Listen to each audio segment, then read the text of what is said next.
Value can be a funny thing.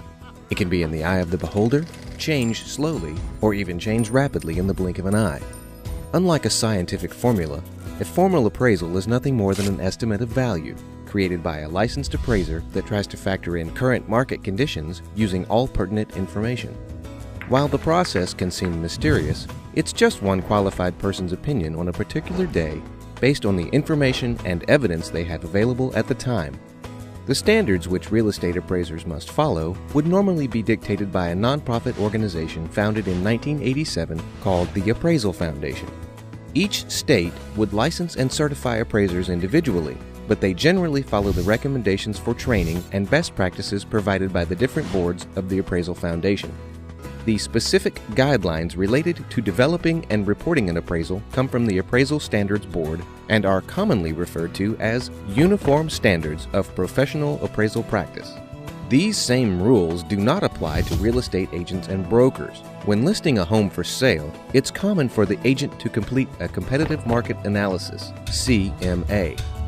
While they might use some of the same information a licensed appraiser would, like the sales prices of other homes in the same neighborhood, the CMA would not contain the detail or be nearly as comprehensive as an appraisal. In addition, a CMA is not sufficient proof of value for most lenders to make a loan. However, some lenders do rely on brokers when an owner has fallen behind in making loan payments. In an effort to assess their financial risk, the lender may hire a local agent or broker to perform what's known as a broker's price opinion, BPO. Sellers would not typically be cooperative, so this might entail a quick trip to the home where an outside picture is taken, a la paparazzi style, and also includes a brief analysis sent to the lender of both the outside condition of the property and current market conditions. This helps the lender estimate what money could be recouped if the property ultimately lands in a foreclosure proceeding. Everything in real estate is negotiable, but the prices paid for BPOs would generally be 1/4 to 1/3 of what an appraisal would cost. How would an appraiser estimate value? There are two types of information that need to be gathered.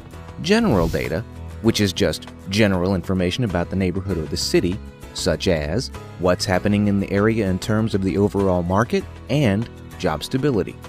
Specific information would encompass the details about the property being valued, such as square footage, bedrooms, baths, and amenities, in addition to facts about similar properties that had recently been sold. Gathering data is actually the third major step in the appraisal process behind identifying, defining the situation, and listing the data needed. The fourth step is to determine the highest and best use of the property. What legal use would generate the highest return or profit, but is also permissible given current zoning regulations. For a single-family home in a subdivision, the use is almost certain to be as a dwelling. But what if you had an older home on South Main Street that now has lots of traffic after a widening of the road? Is it possibly zoned for business use so that an attorney or insurance agent might relocate their office? The highest and best use can also change over time. What if a new office building is suddenly being built next door? Does that change the best use for the property? These factors will be taken under advisement before a determination of value can be provided. The fifth step in the appraisal process is to estimate the land value separate from any buildings, as it will remain regardless of what happens to any structures. The sixth and most important part of an appraisal is to estimate value using the various approaches to value. There are three distinct ways to value property, with each approach particularly suited for specific types of property. The sales comparison approach, the cost approach, and the income approach to value can all be used by the appraiser whenever appropriate based on the property in question.